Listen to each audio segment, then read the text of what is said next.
முதலாளியும் நானே.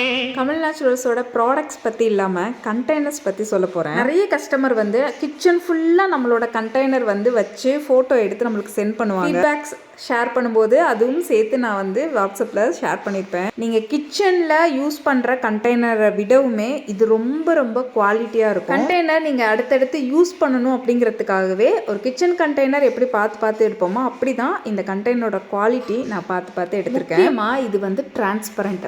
நான் எல்லா கண்டெய்னருமே ஆயில் கண்டெய்னராக இருந்தாலும் நம்மளோட ஃபேஸ் பேக் எல்லா கண்டெய்னருமே டிரான்ஸ்பரண்ட் தான் சூஸ் பண்ணுவேன். பிகாஸ் ப்ராடக்ட் உங்களுக்கு கண்டிப்பாக தெரியணும். ப்ராடக்டை ஹைட் பண்ணுறதுக்காக நான் எந்த ஒரு கண்டெய்னருமே சூஸ் பண்ணுறதே கிடையாது. நம்ம கமல் நேச்சுரல்ஸோட கஸ்டமரே நிறைய ஃபீட்பேக்கில் ஷேர் பண்ணியிருப்பாங்க. கான்ஃபிடென்ட் இருந்தால் மட்டும்தான் இந்த அளவுக்கு ஒரு டிரான்ஸ்பரண்ட் வந்து கொடுக்க முடியும் உங்கள் ப்ராடக்ட்டில் அப்படின்னு சொல்லி. நம்ம வந்து ஃபாரினுக்கு ஷிப் பண்ணும்போது மட்டும்தான் கண்டெய்னர்ஸ் வந்து, ஏன்னா அவங்களுக்கு பேக்கேஜிங் அந்த வெயிட் சார்ஜ் வந்து அதிகமாக இருக்குங்கிறனால நம்ம வந்து கண்டெய்னர் வந்து கொடுக்க மாட்டோம்.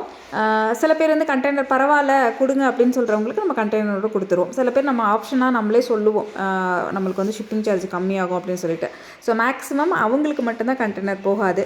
ஒரு சில பேர் நிறைய கண்டெய்னர் வச்சுருக்கேன், கிச்சன் ஃபுல்லாக கண்டெய்னர் இருக்குது, வீடு ஃபுல்லாக உங்களோட கண்டெய்னர் தான் இருக்குது, அதனால் எனக்கு வந்து பேக்கேஜில் கொடுங்க, நான் அந்த கண்டெய்னரில் போட்டு வச்சுக்கிறேன் அப்படின்னு சொல்லியே கேட்பாங்க. ஸோ அவங்களுக்கு நான் பேக்கேஜில் கொடுப்பேன். ஒரு சில ப்ராடக்ட்ஸ் மட்டும் தான் பேக்கேஜில் வரும். அதுவும் டிரான்ஸ்பரண்ட்டாக தான் இருக்கும், இல்லைன்னா விண்டோ பவுச்சாக இருக்கும். கண்டிப்பாக ப்ராடக்ட் உங்களுக்கு ஷோ ஆகிற மாதிரி. இந்த கண்டெய்னர் வந்து மற்ற கண்டெய்னர்ஸை விடவுமே அமௌண்ட் வந்து ஜாஸ்தியாக இருக்கும். இன்னொன்று வந்து இது நம்ம நார்த்லேருந்து எடுக்கிறோம். ஸோ நம்மளுக்கு அங்கேருந்து வர டிரான்ஸ்போர்ட் சார்ஜ் இந்த மாதிரி அதிகமாக நிறைய இடத்துல ஆல்டர்னேட்டிவாக நம்மளுக்கு லோக்கலில் வேணும்னு சர்ச் பண்ணும்போது எனக்கு இந்தளவுக்கு குவாலிட்டி கிடைக்கல, இதோட கொஞ்சம் குவாலிட்டி கம்மியாக இருக்கும் அப்படின்னு கொடுக்குறது கூட நான் வந்து அக்செப்ட் பண்ணுறது கிடையாது. எனக்கு சேம் குவாலிட்டியில் வேணும் அப்படிங்கும்போது எனக்கு ஒரே இடத்துல மட்டும்தான் கிடச்சிது. அதனால தான் நம்ம திரும்பி அதே இடத்துல பர்ச்சேஸ் பண்ணுறோம். இன்னொன்று வந்து கண்டெய்னரை அப்படியே நான் வந்து டோட்டலாக ஒரு பல்க் வந்து ஸ்டோர் பண்ணுறதே கிடையாது. பிகாஸ் நம்மளுக்கே தெரியும் நம்ம வந்து பல்காக வாங்கி வைக்கிற போது அந்த கண்டெய்னர் வந்து அப்படி ஃபேட் ஆகிடும். ஸோ அதனால் அவ்வளோ கிளியராக நமக்கு வந்து நல்லா இருக்காது. ஸோ அதனால் நம்ம பல்காக வாங்கி வைக்கிறதும் கிடையாது. அண்ட் இன்னொரு முக்கியமான விஷயம் பாருங்கள், நம்மளோட 15 ml வந்து நான் சேஞ்ச் பண்ணியிருக்கோம்.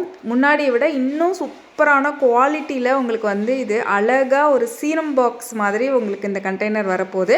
100 ml பாட்டிலுமே சேஞ்ச் பண்ணியிருக்கோம். ரொம்ப குட்டியாக க்யூட்டாக இதோட பேக்கேஜிங் வந்து சேஞ்ச் ஆகிருக்கு. எல்லாம் ஆயில் கண்டெய்னரோட டீலர் வந்து நம்ம சேஞ்ச் பண்ணியிருக்கனால விடவுமே இது நல்ல குவாலிட்டியாகவும் க்யூட்டாகவும் இருக்க போகுது.